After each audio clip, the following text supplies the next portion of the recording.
Donnie and Dolly. The team is supported by ableauctions.ca. Closing your business? We can help.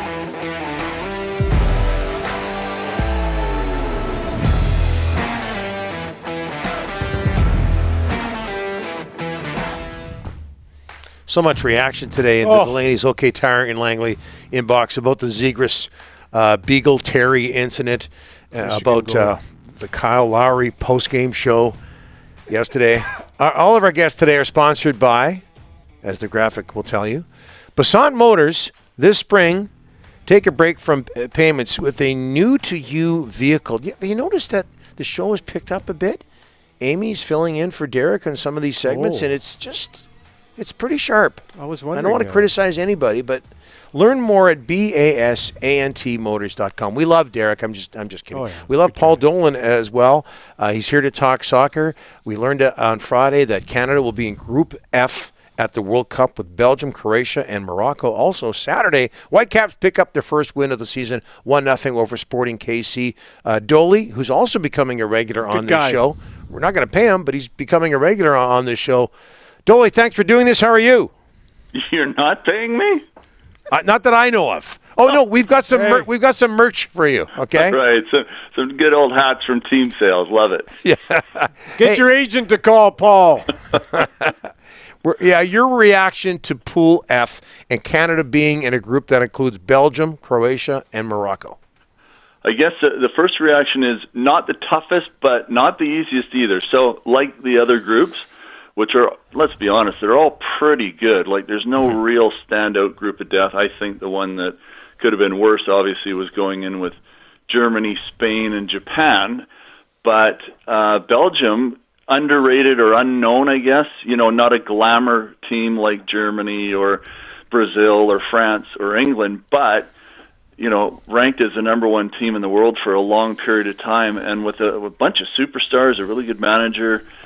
Is it a team that may be starting to be on the downswing from an expected golden generation that never really came to fruition? I see that, and they were third in the last World Cup, and it's still a very solid, strong team with big names like Kevin De Bruyne and Romelu Lukaku, and same thing with Croatia, Luka Modric. They were runners-up in the last World Cup. So I say it as if you've got the second and third place teams in the last World Cup, but all the groups are going to be tough, and Morocco's a really good team too. So a really good test. I know that John Herdman's the type of guy that would rather play against the best to test his squad, and then when you come through that, if you do, it's even more impressive. And I think there's every reason to think that this Canada team, the way they're playing now, the confidence they have, the players they have coming through the pipeline, will challenge in those games for sure. Dolan, as you know, Canada in that group, all three teams ranked ahead of them on the world stage, led by number 2 Belgium, as you talked about. Is it a positive that Canada is opening up against the Belgians? That's the other thing. I agree with that, too. And maybe the same as when we played France at the World Cup in '86, the best team in the group. They weren't firing on all cylinders just yet. A lot of teams take a little while, especially ones that have high hopes. And, they're kind of building. You can never take any team for granted because you only have 3 first stage games in the group. You can't drop points right from the start, but maybe they're a little more cagey as they feel their way into it, and that gives Canada the chance maybe. I don't think it's all guns blazing right out of the first whistle, but who knows? Belgium's a very attack-minded team. That could be an area where Canada gets them on the counterattack with our own speed. But listening to Roberto Martinez, the Belgian manager, he already knew quite a bit about the Canadian players, so there's still a long way to go with lots of scouting to be done. But I think you're right. I think that could be a game that kind of plays into Canada's favor, being the first match of the tournament for them. Hey, Paul, here's what I like. The head coaches in Belgium and Croatia had some very nice things to say about Canada. Like, they weren't just saying it for the heck of it. It looks like Canada's respect level on the world front is getting higher. Would you agree? Yeah, for sure. And as I was saying about Roberto Martinez, is that he has players, obviously, that he has seen for Canadian players playing in Belgium, like Tejan Buchanan, who's playing at Club Brugge right now, like Jonathan David, who is at Ghent, and others who have either played in that league or close to that league, like in France and so on. So it's not as if Canada now is a complete unknown.